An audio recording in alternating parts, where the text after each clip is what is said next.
मैंने अभी डिस्प्ले किए हैं जी। हम स्टार्ट कर लेते हैं। बिस्मिल्लाहिर्रहमानिर्रहीम। Assessment in education. सबसे पहले तो आपसे पूछ लेते हैं, what is assessment in education? क्या फ़र्क होता है टेस्ट, मेजरमेंट, असेसमेंट और इवेलुएशन में? कोई बता सकता है प्लीज़? जी। What is the key difference among following terms? Test, measurement, assessment and evaluation. कोई बताना चाहे जी? सर मैं बता दूं? जी बताएं। सर ये एक हैरारकी की तरह टेस्ट सबसे लोएस्ट लेवल पे हम मेजर करने के लिए किसी भी स्टूडेंट को चेक करते हैं। क्लास में हम रैंडम भी ले सकते हैं। ठीक और है। मेजरमेंट हम उससे भी बड़े लेवल के ऊपर कोई चीज मापना चाह रहे होते हैं कि कितना बच्चों ने नॉलेज गेन कर लिया या नहीं। असेसमेंट की बात करें तो ये आगे से फर्दर ब्रॉडर टर्म है, दो तरह की होती है, समेटिव और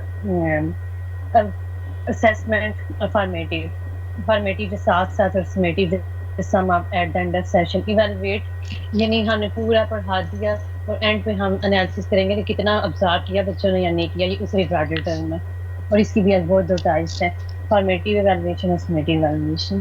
सही है। मोस्टली ये लेक्चर के एंड पे टीचर करते हैं, इवैल्यूएट करते हैं कि हमने जो पढ़ाया बच्चों को पूरे लेक्चर के दौरान में कितना ओके ऑब्जर्व जी, किया बच्चों ने। Thank you. Test, measurement, assessment और इवैल्यूएशन, इन चारों को हम कलेक्टिवली टेस्टिंग एलिमेंट्स कहते हैं। क्या कहते हैं जी? Testing elements. ये चारों टर्म्स मिलके क्या कहलाती हैं? टेस्टिंग एलिमेंट्स कहलाती हैं। इनमें सबसे नैरोएस्ट इन स्कोप, या आप कह लें कि अगर इनकी हायरार्की बनाए, जैसे आपको ये इमेज नज़र आ रहा होगा, तो इसमें लोएस्ट या बॉटम लेवल पे टेस्ट फॉल करता है और हाईएस्ट लेवल पे ब्रॉडेस्ट इन स्कोप जो है वो इवैल्यूएशन होती है। टेस्ट, असेसमेंट, मेजरमेंट, इवैल्यूएशन जो है इनका एक प्रॉपर सीक्वेंस है। सबसे पहले टेस्ट होता है, फिर हम उसको मेजर करते हैं, फिर उस पर असेसमेंट करते हैं और इसी असेसमेंट की बेस पे, मेजरमेंट की बेस पे हम इवैल्यूएशन करते हैं। एक एग्जांपल ले लेते हैं इसको, फिर आगे लेके चलते हैं ताकि इन टर्म्स को समझने में आसानी हो जाए। आपने अपनी क्लास का कोई टेस्ट बनाना है, फ़र्ज़ करें कोई बच्चों को देखना है कि बच्चों को आपने जो पढ़ाया एक वीक या एक मंथ या एक यूनिट कर लें, फ़र्ज़ कर लेते हैं हम, एक यूनिट आपने पढ़ाया किसी उर्दू का, इंग्लिश का, मैथ या साइंस का। तो अब आप ये देखना चाहते हैं कि आपके जो ऑब्जेक्टिव्स थे क्या वो अचीव हुए हैं कि नहीं हुए। तो आप क्या करते हैं, आप सेट ऑफ क्वेश्चंस बनाते हैं, सवालात का एक मजमूआ बनाते हैं जिसमें ऑब्जेक्टिव यानी एमसीक्यू हो सकते हैं, सब्जेक्टिव शॉर्ट क्वेश्चन, सब्जेक्टिव हो सकता है आपका टेस्ट, ठीक है। यानी सवालात का मजमूआ जो है वो आप बना लेते हैं। वो ऑब्जेक्टिव हो सकता है या सब्जेक्टिव, कोई भी हो सकता है। ये आप क्यों बनाते हैं, सवालात का सेट क्यों बनाते हैं? ये आप इसलिए बनाते हैं ताकि आप जो है वो स्टूडेंट से इंफॉर्मेशन गेन से कर सकें। कौन सी इंफॉर्मेशन? कि उनके बिहेवियर के अंदर क्या तब्दीली आई है, यानी उनकी जो लर्निंग है पहले कहाँ थी, अब कहाँ पे वो पहुँच चुकी है। तो इन तीनों को हम जो है, जो मैंने आपको बातें बताई हैं, पहली बात कि हम सवालात का मजमूआ बनाते हैं, ये भी टेस्ट होता है। क्यों बनाते हैं? टू गेट इन्फॉर्मेशन, ठीक है। और किस चीज़ की इन्फॉर्मेशन? सैम्पल ऑफ बिहेवियर की, बच्चे के बिहेवियर को, लर्निंग को, अचीवमेंट को मेजर करने के लिए।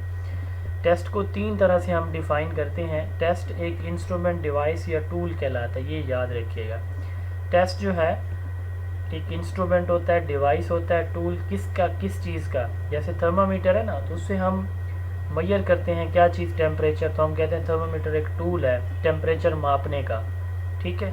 बैलेंस होता है तराजू, तो हम कहते हैं कि जी वज़न मापने के लिए हम जो है उसको यूज़ करते हैं। इसी तरह बाकी डिफरेंट वो जो है गैल्वानोमीटर, एम मीटर, इस तरह वो इलेक्ट्रिक करंट्स वगैरह को मेजर करने के लिए जैसे यूज़ होते हैं। इसी तरह बच्चे से जो उसकी जो कह लें कि उसकी लर्निंग, उसकी अचीवमेंट, इसको मेजर करने के लिए जो हम टूल यूज़ करते हैं ना, उसको हम उस टूल, इंस्ट्रूमेंट या डिवाइस को हम टेस्ट बोलते हैं। नैरोएस्ट इन स्कोप होता है instrument use for measuring sample of behaviour, या जैसे मैंने आपको तरतीब से बताया उस तरतीब से इसकी डेफिनेशन देखते हैं। A set of question having correct answer that examinee usually answer orally or in writing।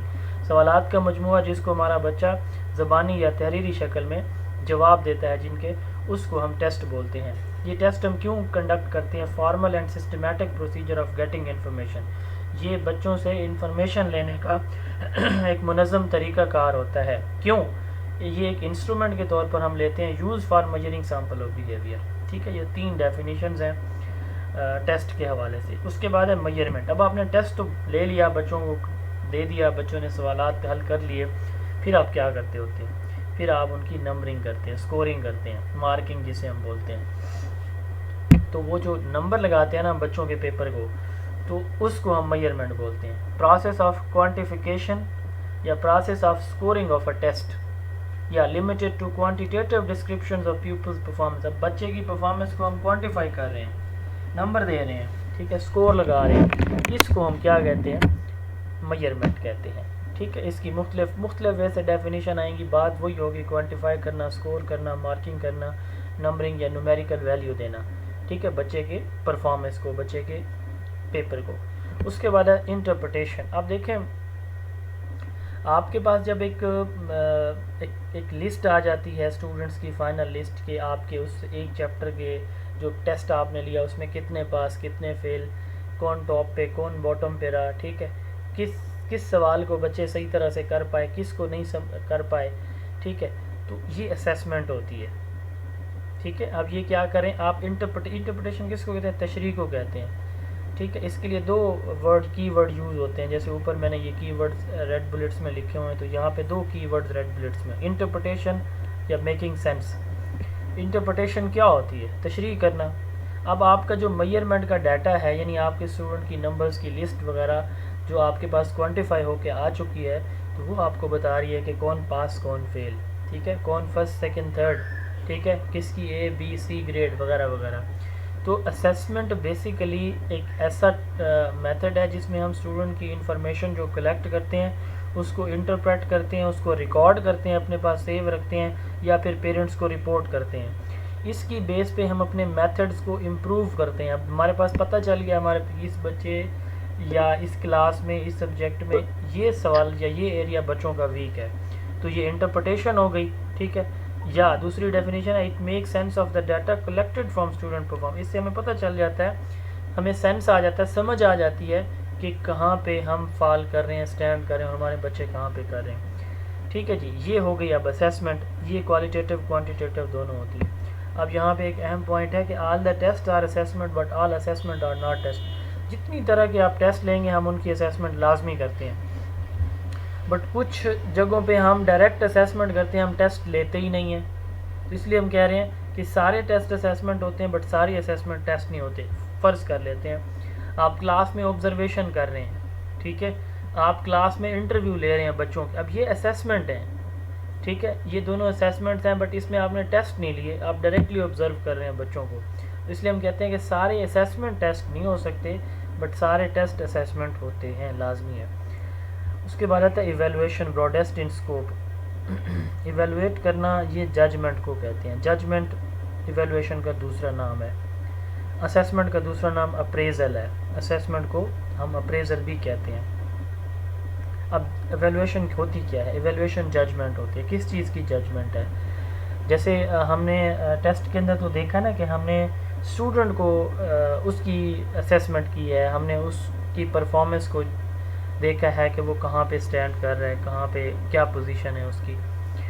तो जब हम पूरे प्रोसेस की बात करेंगे, अब पूरे प्रोसेस से क्या मुराद होता है? इससे मुराद ये है कि टीचर की टीचिंग मेथडोलॉजीज़, क्लास का इन्वायरमेंट, हेडमास्टर की जो मैनेजमेंट है, अच्छा, स्टूडेंट की लर्निंग, ठीक है, ये सारी चीज़ें, ये होल प्रोसेस है।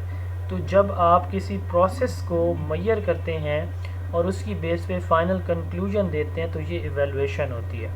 अब स्टूडेंट की इवेलुएशन कैसे हम करते हैं? अब असेसमेंट और इवेलुएशन में क्या फ़र्क है? असेसमेंट भी तो हम मेजरमेंट की डाटा पे कर रहे होते हैं, ये भी उसी की बेस पे करते हैं। तो डिफरेंस कहाँ पे होता है? याद रखिएगा, असेसमेंट ड्यूरिंग प्रोसेस होती है। किसी प्रोसेस के दौरान जब आप बच्चे की मेजरमेंट कर रहे होते हैं, उसकी इंटरप्रिटेशन कर रहे होते हैं, तो ये जो है असेसमेंट होती है। और असेसमेंट करने के बाद आप अपने मेथड को इम्प्रूव कर सकते हैं, उसके अंदर फ्लक्चुएशंस, अमेंडमेंट्स, तब्दीलियाँ ला सकते हैं। बट आफ्टर इवेलुएशन आपके पास कोई ऑप्शन नहीं होता कि आप अपने मेथड्स को इम्प्रूव करें, क्योंकि ये हमेशा एंड पे होता है। यानी जो इवेल्यूएशन है ये कब होती है, जब आप एक प्रोसेस को कंप्लीट कर लेते हैं, आपका एक प्रोसेस मुकम्मल हो चुका होता है, तो उस वक्त आप इवेल्यूएशन करते हैं। It is a value judgement of student performance based on test. Judgement, value, worth या क्वालिटी, ये इसके कीवर्ड है। ठीक है जी। अब इवेल्यूएशन के बाद हम सर्टिफिकेशन करते हैं, सर्टिफिकेट, डिग्री देते हैं, पास फेल करते हैं। ठीक है। असेसमेंट जो है ये एक तरह की इंफॉर्मेशन कलेक्शन होती है कि आपको पता हो कि आपका जो प्रोसेस कंटिन्यू है, चल रहा है। यानी दौरान साल आप बच्चे के जितने भी इम्तिहान लेते हैं ना स्कूल के अंदर, क्लास के अंदर, वो असेसमेंट कहलाती है।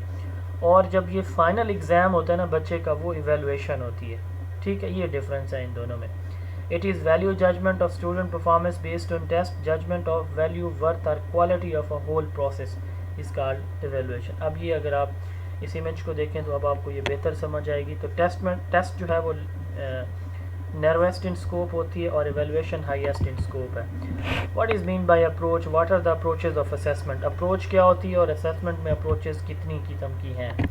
अप्रोच कहते हैं बेसिकली ये हमारे पास कोई डिज़ाइन होता है किसी चीज़ को करने का, ठीक है, या किसी चीज़ तक पहुंचने का जो रास्ता होता है उसको भी हम अप्रोच कहते हैं। अब आपसे सवाल है कि आप जो है क्या पढ़ाने से पहले जो नया टॉपिक पढ़ा रहे हैं या जो पहले वाला टॉपिक आपने कल पढ़ाया था आज उस टॉपिक से मुतालिक बच्चों से क्वेश्चन करते हैं या नहीं करते। जी, सवाल किए जाते हैं बिफोर क्रिएटिंग इंस्ट्रक्शन। पढ़ाने से पहले सवाल जवाब टीचर करता है। जी प्लीज़ कोई बता दें।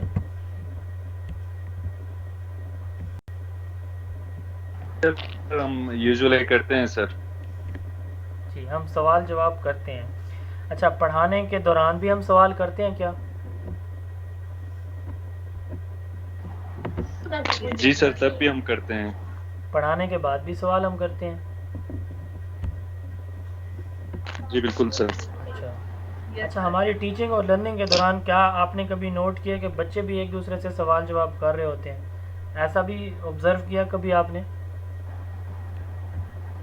जी सर, बिल्कुल करते हैं सर। हाँ बच्चे करते हैं। बस इसी को अप्रोचेस कहते हैं। जब आप देखें, जब आप जो है पढ़ाने से पहले और पढ़ाने के दौरान बच्चों की लर्निंग को इम्प्रूव करने के लिए, लर्निंग को बेहतर बनाने के लिए, बात को बेहतर अंदाज से समझाने के लिए बच्चे से सवाल जवाब करते हैं, ये पहली अप्रोच होती है। इसको हम कहते हैं असेसमेंट फॉर लर्निंग।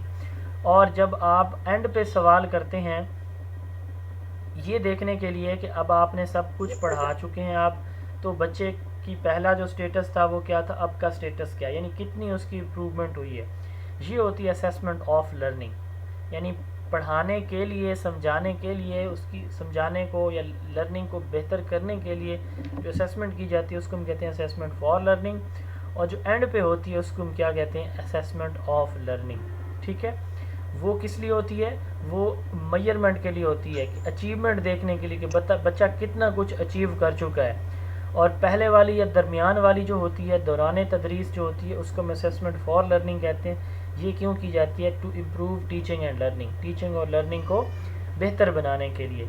अब एक और बात मैंने कही कि बच्चे जब ड्यूरिंग इंस्ट्रक्शन बच्चे एक दूसरे से सवाल जवाब कर, इसको हम क्या कहते हैं, इसको कहा जाता है असेसमेंट एज लर्निंग। ठीक है, बच्चा अपने आप से सवाल करता है, इसको हम रिफ्लेक्शन बोलते हैं, सेल्फ असेसमेंट, सेल्फ एनालिसिस या रिफ्लेक्शन। फिर बच्चा अपने पीयर से, अपने सेम एज ग्रुप या सेम क्लासमेट से सवाल जवाब करता है, इसको हम बोलते हैं पीयर असेसमेंट। ठीक है, तो ये असेसमेंट एज लर्निंग है। यानी टीचिंग और लर्निंग को बेहतर बनाने के लिए पढ़ाने से पहले और पढ़ाने के दौरान जितनी तरह के सवाल जवाब एक उस्ताद करता है अपने बच्चों से, उसको हम असेसमेंट फॉर लर्निंग कहते हैं। पढ़ाने के बाद एंड पे टॉपिक ख़त्म कर दिया, तो अब एंड पे जितनी तरह के सवाल टीचर अपने बच्चों से करता है उसको हम क्या कहते हैं, असेसमेंट ऑफ लर्निंग कहते हैं। और ड्यूरिंग टीचिंग इंस्ट्रक्शन एक बच्चा खुद से खुद सवाल कर रहा होता है कि आज मुझे कहाँ से समझ आई, कहाँ से समझ नहीं आई, ये बात मुझे पूछनी चाहिए, टीचर से नहीं पूछनी चाहिए, या फिर अपने वो साथी से सवाल पूछता है, क्लासमेट से, पीयर से। तो इसको असेसमेंट एज लर्निंग कहा जाता है। आगे अब इनकी एग्जांपल्स हैं असेसमेंट फॉर लर्निंग। अगर आप असेसमेंट फॉर लर्निंग को देखें तो इसमें ना आपको 4 जो है वो हेडिंग्स मिल रही हैं, एक readiness test, placement assessment, diagnostic और फॉर्मेटिव असेसमेंट। अब रेडीनेस टेस्ट किसको कहते हैं? जब आप टॉपिक स्टार्ट करते हैं, यानी अपना लेक्चर लेसन स्टार्ट करते हैं ना क्लास के अंदर, तो आप बच्चे से उसका प्रीवियस नॉलेज जज करते हैं, यानी पहले बच्चे को इस टॉपिक के अबाउट कितना पता है। आपने नेशनल फ्लैग के बारे में पढ़ाना है तो आप बच्चों से पूछते हैं, बेटा आपने क्या हमारा कौमी झंडा देखा हुआ है? अच्छा, मतलब देखा हुआ है तो उसमें बेटा कितने कलर हैं, उसमें और क्या क्या चीज़ें हैं? तो अब ये आप उनकी प्रीवियस नॉलेज को असेस कर रहे होते हैं। फिर है रेडीनेस टेस्ट में 2 चीज़ें होती हैं, आप प्रीवियस नॉलेज को असेस करते हैं और उसको न्यू नॉलेज के साथ लिंक करते हैं। अब आप क्या करते हैं, फ्लैग आपके हाथ में है, बोर्ड पे बनाते हैं या बुक में से उसको दिखाते हैं, ये क्या चीज़ है, ठीक है? तो ये आप लिंक कर रहे हैं प्रीवियस नॉलेज को न्यू नॉलेज के साथ, तो इसको कहते हैं रेडीनेस टेस्ट। ऐसा टेस्ट, ऐसी असेसमेंट, ऐसे सवालात जिसमें आप बच्चे का पहले वाला इल्म जो उसके पास है और न्यू इल्म के साथ, उसको नया नॉलेज के साथ आप उसको लिंक कर रहे होते हैं, it is readiness test. Placement क्या होगा? प्लेसमेंट ऐसे है कि आप किसी बच्चे को किसी नए ग्रेड में किसी क्लास के अंदर एडमिशन जब दे रहे होते हैं तो उस वक़्त आप भी उसका प्रीवियस नॉलेज जज कर रहे होते हैं, ठीक है, कि बच्चा पहले इसके बारे में कितना जानता है। अब देखें, आपके स्कूल में एक बच्चा आता है सर्टिफिकेट लेके कि जी ये 3री क्लास में इसने इम्तिहान पास किया और अब 4थी में आप इसको इनरोल करें, दाखिला दें। अब आप उसका टेस्ट ले लेते हैं, टेस्ट लेने से आपको पता चलता है कि वाकई ये जो है वो 4थी क्लास में जो है वो बैठने के काबिल है, या इसके उल्ट हो जाता है तो आपको लगता है कि ये तो अभी बच्चा 2री क्लास के काबिल है, तो आप उनके पेरेंट्स को लेटर लिखते हैं या बताते हैं कि भाई हमारी असेसमेंट के मुताबिक ये बच्चा 4थी में दाखिले के काबिल नहीं है, अब आपकी अपनी मर्ज़ी है इसको जिस क्लास में बिठाना चाहें। अब ये है प्लेसमेंट असेसमेंट। जब किसी बच्चे को किसी ख़ास ग्रेड के अंदर प्लेस करने के लिए आप जो है वो उसकी असेसमेंट करते हैं तो इसको हम क्या कहते हैं? प्लेसमेंट असेसमेंट कहते हैं। उसके बाद है डायग्नोस्टिक असेसमेंट। डॉक्टर के पास आप जाते हैं, बताते हैं कि जी मेरा ये मसला है, डॉक्टर आपको देखता है, मुकम्मल जांच पड़ताल करता है, फिर उसके बाद जो है डायग्नोसिस के बाद वो आपको मेडिसिन रिकमेंड करता है, ठीक है, ट्रीटमेंट आपकी करना शुरू कर देता है। क्लास में हमारे पास कुछ ऐसे बच्चे होते हैं जिनको बोलने का, सुनने का, देखने का, फोकस करने का, चलने का, बैठने का, यानी स्टटरिंग है, तुतलाहट, कोई भी प्रॉब्लम हो सकती है। इनको हम कहते हैं कलेक्टिवली मेडिकल रीज़न या फिर लर्निंग डिफ़िकल्टीज़। तो हमारी क्लास में बहुत सारे ऐसे बच्चे होते हैं जिनको लर्निंग डिफ़िकल्टीज़ होती हैं, तो टीचर पहले दिन जाता है और ये देखना चाहता है कि ये बच्चों का विज़न ठीक है, तो वो सबको जो है वो बोर्ड के ऊपर कोई लफ्ज़ लिखता है और रेंडमली बच्चों से पूछता है, सबको नज़र आ रहा है, फिर रेंडमली वो फिर वेरीफाई भी करता है कि आखिरी बेंच पे बैठे बच्चे से पूछता है कि ये क्या लिखा हुआ है। अब फ़र्ज़ करें उसको विज़न का प्रॉब्लम है, उसको आगे बिठा देगा, ठीक है। इस तरह कुछ बच्चों को लिसनिंग का प्रॉब्लम है, वो कम ज़्यादा ऊंची आवाज़ से उनको सुनाई देता है, थोड़ी आवाज़ वाला उनको नहीं सुनाई देता, तो उसके लिए वो फिर क्या करेगा, उनकी सीटिंग अरेंजमेंट चेंज करेगा वगैरह वगैरह। किसी को देखने का मसला है, सुनने का मसला है, चलने का, फोकस का प्रॉब्लम है, दिमागी तवाज़ुन थोड़ा सा डिस्टर्ब है, तो एक टीचर इंस्ट्रक्शन क्रिएट करने से पहले वो क्या करता है, अपने बच्चों की असेसमेंट करता है कि मेरे बच्चों की स्ट्रेंथ वीकनेसेस क्या हैं, मेडिकल रीजंस या डिफ़िकल्टीज़ इन लर्निंग क्या क्या हैं, तो वो असेसमेंट डायग्नोस्टिक असेसमेंट कहलाती है। फिर है फॉर्मेटिव असेसमेंट। ये सब कुछ तो हम पहले कर रहे थे ना पढ़ाने से। अब पढ़ाने टॉपिक स्टार्ट करने से, नया टॉपिक स्टार्ट करने से टॉपिक एंड करने तक जितने तरह के सवाल एक टीचर करता है, स्क्रीवन ने कहा था कि ये सारे के सारे फॉर्मेटिव असेसमेंट है। ये सारे के सारे क्या कहलाते हैं जी? Formative assessment. तो हमने असेसमेंट फॉर लर्निंग में 4 तरह की असेसमेंट पढ़ी है। रेडीनेस टेस्ट, पिछला नॉलेज जज करने के लिए और नए के साथ लिंक करने के लिए। प्लेसमेंट, एक ग्रेड में बच्चों को प्लेस करने के लिए। डायग्नोस्टिक, बच्चे की लर्निंग डिफ़िकल्टीज़ को आइडेंटिफाई करने के लिए। ये तीनों पहले होती हैं, पढ़ाने से पहले। और फॉर्मेटिव असेसमेंट क्या होती है? पढ़ाने के दौरान होती है, ठीक है, लर्निंग प्रोग्रेस को मॉनिटर करने के लिए और बच्चों को फीडबैक देने के लिए फॉर्मेटिव असेसमेंट ड्यूरिंग इंस्ट्रक्शन होती है। देखें, उसके बाद है असेसमेंट एज लर्निंग, जिसको हमने कहा कि ये मिडल अप्रोच है, जिसमें बच्चा जो है वो खुद से या अपने क्लासमेट से एक दूसरे की असेसमेंट कर रहे होते हैं। अब देखें इसमें फर्दर जो है वो 3 कैटेगरीज हैं असेसमेंट एज लर्निंग में, ipsative assessment, self assessment and peer assessment या पीयर अप्रेजल। इप्सेटिव असेसमेंट क्या है? मैंने एक टेस्ट आज दिया, ठीक है, अब उसमें मेरे 100 में से 60 मार्क्स आए हैं। अब नेक्स्ट वेडनेसडे को मेरा टीचर मेरा टेस्ट लेता है तो मैं देखता हूँ कि उसमें मेरे 90 मार्क्स आए हैं या फ़र्ज़ करें 50 आ गए। अब मैं अपने पिछले टेस्ट की परफॉर्मेंस को और करंट टेस्ट की परफॉर्मेंस को कंपैरेटिवली एनालाइज करूँगा, ठीक है, कि मेरी परफॉर्मेंस बेहतर हुई है या कमज़ोर हुई है, मैं पीछे आया हूँ या आगे मैंने मूव किया है। इसको कहते हैं इप्सेटिव असेसमेंट। जब एक बच्चा अपनी पहले वाली टेस्ट की परफॉर्मेंस और मौजूदा टेस्ट की परफॉर्मेंस को कंपैरेटिवली देखता है, मुवाजना करता है, और फिर वो देखता है कि अगर वो कमज़ोर है तो किस एरिया से है और उसको कहाँ पे कितनी मेहनत करनी चाहिए, इस असेसमेंट को इप्सेटिव असेसमेंट कहते हैं। दूसरी है सेल्फ असेसमेंट, ठीक है। अब ये भी बच्चा अपनी असेसमेंट खुद कर रहा है, बट इसमें वो कंपैरेटिव एनालिसिस नहीं कर रहा, यानी पिछले और अब वाले टेस्ट को नहीं देख रहा। वो अब ये देख रहा है कि मैं इस वक्त करंट मेरा स्टेटस क्या है, मैं कहाँ पे स्टैंड कर रहा हूँ, ठीक है, मौजूदा परफॉर्मेंस वो देखता है। इसको कहते हैं रिफ्लेक्शन भी बोलते हैं। रिफ्लेक्शन क्या होता है? अपनी स्ट्रेंथ और वीकनेसेस को खुद आइडेंटिफाई करना। मसलन मैं आज पढ़ा रहा हूँ तो सेल्फ असेसमेंट आप कैसे कर रहे होंगे? आप अपना जायज़ा, इप्सेटिव असेसमेंट तकाबली जायज़ा होता है दो चीज़ों के दरमियान, और ये जो सेल्फ असेसमेंट है ये आप कैसे करेंगे? ये आप ऐसे करेंगे कि आप अभी जो है साथ साथ देख रहे होंगे कि ये जो फॉर्मेटिव असेसमेंट हमें हमारे टीचर पढ़ा रहे हैं इसकी मुझे समझ नहीं आई, या समझ आई है तो मुझे क्लियर नहीं हुआ, मेरे इस पर डाउट है, तो मैं इसको मज़ीद सर्च करूँगा क्लास के बाद यूट्यूब से, चैट जीपीटी, आर्टिफिशियल इंटेलिजेंस से, एट्सेट्रा, या किसी बुक से। ये होती है self assessment. Evaluation of one's own action, अपनी परफॉर्मेंस एटीट्यूड को खुद देखना, रिफ्लेक्शन भी इसको हम कहते हैं। तीसरे नंबर पे है पीयर असेसमेंट या पीयर अप्रेजल। इसमें क्या होता है कि एक बच्चा दूसरे बच्चे की परफॉर्मेंस को जज करता है, यानी मैं और मेरा क्लासमेट हम एक दूसरे से सवाल जवाब करते हैं, ठीक है। जब क्लास वर्क टीचर देता है जी ये आप ग्रुप की शक्ल में या इंडिविजुअली मुझे करके दें, तो बच्चे एक दूसरे से सवाल जवाब कर रहे होते हैं, एक दूसरे को सुना रहे होते हैं, वो होती है पीयर अप्रेजल या पीयर असेसमेंट। असेसमेंट का दूसरा नाम अप्रेजल है, तो इसलिए पीयर अप्रेजल भी हम इसे कहते हैं। अब एक बच्चा दूसरे बच्चे से सवाल जवाब कर रहा है, ये तो है पीयर असेसमेंट, और जब वो उस पर फीडबैक देता है ना, इसको हम कहते हैं पीयर रिव्यू, ठीक है। यानी फीडबैक से क्या मुराद है? मैं अपने क्लासमेट को सवाल पूछ रहा हूँ, वो मुझे जवाब दे रहा है, मैं उसको गुड एक्सीलेंट कह रहा हूँ, या मैं उसे कह रहा हूँ कि यहाँ से आप इसको बेहतर करें या आपने गलत बताया, तो ये क्या कहलाती है? पीयर रिव्यू कहलाएगा। इसको जो फीडबैक दिया जाता है उसको पीयर रिव्यू हम कहते हैं। अच्छा जी, तीसरी अप्रोच है असेसमेंट ऑफ लर्निंग। ये एंड पे होती है असेसमेंट, ठीक है। अच्छा यहाँ पे अजान हो रही है, 1 मिनट ब्रेक ले लें प्लीज़।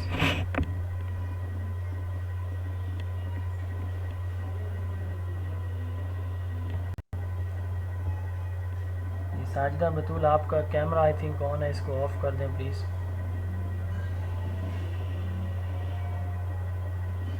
साजिदा बतूल,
अच्छा जी, समेटिव असेसमेंट की हम बात कर रहे थे। वो असेसमेंट जो एंड पे होती है, assessment conducted at the end of instruction to measure student achievement. वो असेसमेंट जो एक टीचर क्लास में बिल्कुल एंड पे जाके करता है, उसको हम समेटिव असेसमेंट कहते हैं। ये फाइनल और सर्टिफाइंग जजमेंट होती है। वैल्यूएशन का दूसरा नाम समेटिव असेसमेंट भी है। ठीक है जी, यानी वो असेसमेंट जो टीचर पढ़ाने के बाद आखिर पे करता है, समेटिव असेसमेंट है।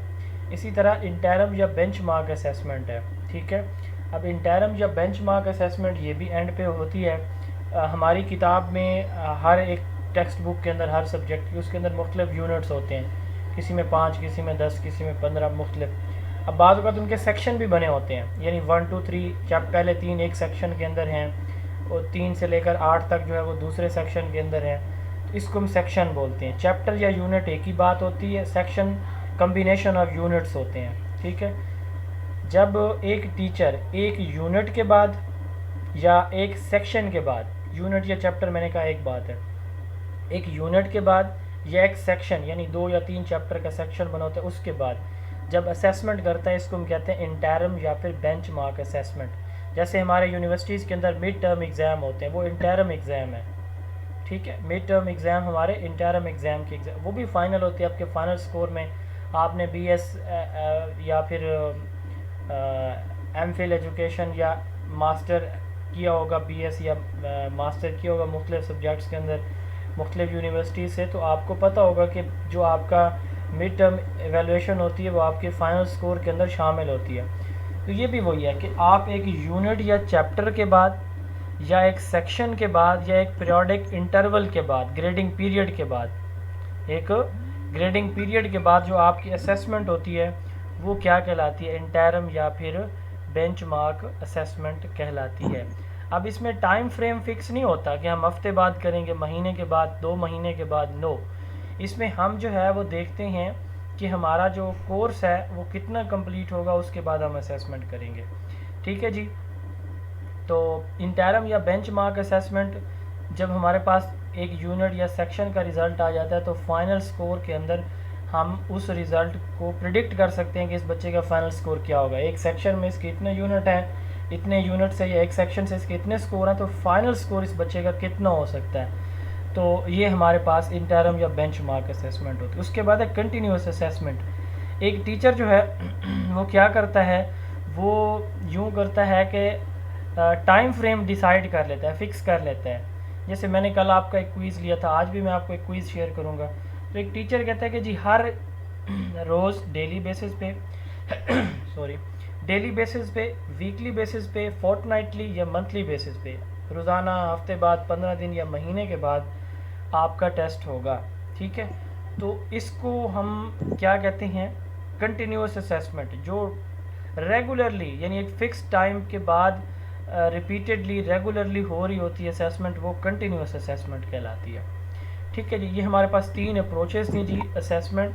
पढ़ने पढ़ाने से पहले असेसमेंट फॉर लर्निंग है, पढ़ाने के बाद चैप्टर की, यूनिट की, फुल कोर्स की असेसमेंट, ये असेसमेंट ऑफ लर्निंग है। और बच्चे जो एक दूसरे से पूछते हैं उसको हम असेसमेंट एज लर्निंग कहते हैं। लास्ट हमारा टॉपिक है जी आज के सेकंड डेमो सेशन का, वो है what is the difference between process and product assessment. अच्छा, अब आपको पता है प्रोसेस क्या होता है, प्रोडक्ट क्या होता है। चाय आप बना रहे हैं तो उसमें दूध है या जो इंग्रेडिएंट्स आप इसके अंदर रेसिपी यूज़ किया उसमें वो यूज़ कर रहे हैं, चीनी यूज़ कर रहे हैं, चाय यूज़ कर रहे हैं, दूध है, पानी है, इलायची है, या जो कुछ आप उसके अंदर डाल रहे हैं उसको बनाने का तरीक़ाकार ये प्रोसेस कहलाता है। ठीक है, अब जब चाय बन जाएगी तो वो आपका प्रोडक्ट है। ये जो आपने अभी assessment for learning, of learning, as learning पढ़ा है, तो इससे थोड़ा सा मुझे बताएं कि कौन कौन सी असेसमेंट जो है इसके अंदर प्रोसेस कहलाएगी, कौन सी प्रोडक्ट होगी। जी, कोई बताना चाहे। सर ये जो असेसमेंट फॉर लर्निंग है और एज लर्निंग है, ये प्रोसेस तो, और ये एंड में जो ना ऑफ लर्निंग है, ये प्रोडक्ट है। यस एग्जैक्टली, एक्सीलेंट जी। जो हमने जितनी भी असेसमेंट की बात की है, असेसमेंट फॉर लर्निंग और असेसमेंट एज लर्निंग, ये सारी प्रोसेस है। क्योंकि ये पहले या दौरान तदरीस हो रही होती है। एक प्रोसेस के दौरान जो असेसमेंट हो रही है उसको हम क्या बोलते हैं जी, प्रोसेस असेसमेंट बोलते हैं, ठीक है। और जो एंड पे होगी, फाइनल होगी, वो प्रोडक्ट असेसमेंट कहलाएगी। तो बस यही डिफरेंस था कि प्रोसेस ओरिएंटेड असेसमेंट वो असेसमेंट होती है जो बिफोर या ड्यूरिंग लर्निंग प्रोसेस होती है, ठीक है। और जो प्रोडक्ट असेसमेंट होती है ये हमेशा eight the end of instruction होगी। चलें ये टॉपिक भी देख लेते हैं। एक छोटा सा टॉपिक है, ये हमने टाइप्स पहले देख लिए हैं, प्लेसमेंट, डायग्नोस्टिक, फॉर्मेटिव और सबमिटिव। ये 4 बेसिक टाइप्स होती हैं एवेलुएशन की भी। तो ये लास्ट टॉपिक चलें ये देख लेते हैं, फेजेस ऑफ एवेलुएशन। एवेलुएशन के 3 फेज़ होते हैं, planning phase, process phase and product phase. Planning phase में हम ये देखते हैं कि हमारा सब्जेक्ट कौन सा है, हमने उसके लिए टेस्ट की ऑब्जेक्टिव कौन से हैं, हमने टेस्ट सब्जेक्टिव डिज़ाइन करना है या ऑब्जेक्टिव डिज़ाइन करना है, टेस्ट में कितने क्वेश्चन होंगे, टाइम कितना होगा, हर क्वेश्चन के मार्क्स कितने होंगे, किस डेट को टेस्ट कंडक्ट किया जाएगा, वगैरह वगैरह। ये प्लानिंग कहलाती है। तो ये पहला फ़ेज़ होता है। उसके बाद है प्रोसेस फ़ेज़। प्रोसेस फ़ेज़ के अंदर हम क्या करते हैं, हम इम्तिहान लेते हैं, यानी बच्चा टेस्ट दे रहा होगा क्लास या स्कूल के अंदर। फिर आता है प्रोडक्ट फ़ेज़। प्रोडक्ट फ़ेज़ के अंदर हम क्या करते हैं, बच्चे के जो पेपर है उसकी नंबरिंग यानी स्कोरिंग करते हैं, उसके बाद उसको रिकॉर्ड में रखते हैं और उसकी बेस पे उसको सर्टिफिकेशन देते हैं। तो ये हमारा प्रोडक्ट फ़ेज़ कहलाता है जी। ये हमारा जी 2 दिन का डेमो सेशन था। ये जिस पैटर्न पे आपने डेमो सेशन देखा है इसी पैटर्न पे आपकी रेगुलर क्लासेस होंगी इंशाल्लाह ताला, और इसी पैटर्न पे आपको जो है डेली बेसिस पे या चैप्टर के स्टार्ट पे आपको नोट्स प्रोवाइड कर दिए जाएंगे। डेली आपका टेस्ट होगा रोज़ाना, और चैप्टर कंप्लीशन पे भी आपका टेस्ट होगा। और उसके बाद फिर आपको जोन ऑफ एजुकेशन जो हार्ड फॉर्म में बुक भी प्रोवाइड की जाएगी इंशाल्लाह ताला, लेकिन वो अगस्त में, क्योंकि अभी हमारा एडिशन शॉर्ट है, स्टॉक बिल्कुल हमारे पास स्टॉक में बुक्स अवेलेबल नहीं है, वो भी आपको प्रोवाइड की जाएगी। और नेक्स्ट किसी सेशन में आप अपनी रजिस्ट्रेशन कराए बगैर अपना कोर्स रिवाइज़ कर सकते हैं। टेस्ट सेशन भी हमारा इंशाल्लाह ताला होगा। मैंने आपको प्लान शेयर किया हुआ है ग्रुप के अंदर, एक दफ़ा आप उस प्लान को देख लेंगे। इंशाल्लाह कोशिश होगी कि उसी प्लान को एज़ इट इज़ हम फॉलो करें। और फिर जो है इंटरव्यू की प्रिपरेशन भी आपकी इसी रजिस्ट्रेशन फ़ीस के अंदर, जिस भी आप KP से, पंजाब से, सिंध से या AJK से हैं या फिर GB से हैं, तो इसी पैटर्न पे ही इंशाल्लाह ताला आपकी तैयारी मुकम्मल कराई जाएगी। और ऐसे लोग जो KP या GB से हैं जिनके एग्ज़ाम करीब हैं, तो उनके लिए एक ऑप्शन 2 भी होता है, वो उनके साथ में शेयर कर दूँगा कि कैसे जो है वो शॉर्ट टाइम में अपनी तैयारी को बेहतर कर सकते हैं। सेशन के हवाले से 8,000 हमारी फ़ीस होगी और ये फ़ाइनल होगी। इसमें जो है आपको हार्ड फॉर्म में बुक भी प्रोवाइड की जाएगी, टेस्ट सेशन और इंटरव्यू की प्रिपरेशन भी इसी में शामिल है। जो स्टूडेंट अपनी रजिस्ट्रेशन करवाना चाहते हैं वो कल तक अपनी रजिस्ट्रेशन करवा सकते हैं, क्योंकि कल हमारा प्री टेस्ट होगा और परसों से हमारा रेगुलर सेशन जो है 13वां बैच जो है वो स्टार्ट हो जाएगा इंशाल्लाह ताला। तो फ़ीस जो है उसकी कहाँ पे आप जमा करवाएंगे उसकी डिटेल में, अकाउंट डिटेल में, दोनों ग्रुप्स जो हमारे डेमो हैं, एक में आई थिंक कोई 1100 लोग हैं, दूसरे में कोई 50-60 लोग हैं, दोनों ग्रुप्स में मैं शेयर कर दूँगा। तो जो लोग जो है वो विलिंग होंगे वो मुझसे रब्ता कर लेंगे। इन केस कोई कल तक अपनी फ़ीस किसी भी मजबूरी की वजह से जमा नहीं करवा सकता और वो विलिंग है कि मैं सेशन ज्वाइन करना चाहता हूँ, वो भी मेरे साथ रब्ता कर लेंगे ताकि उनका कोई दिन मिस ना हो। जो हमारी परफॉर्मेंस से, नोट्स वगैरह, लेक्चर वगैरह से सेटिस्फाई नहीं है, तो वो सेल्फ़ स्टडी करना चाहते हैं, तो उनके लिए भी बेस्ट विशेस। अब मेरी बात ख़त्म, आपकी बात शुरू। कोई सवाल है, कोई सजेशन है, कोई बात पूछनी बतानी है तो जी।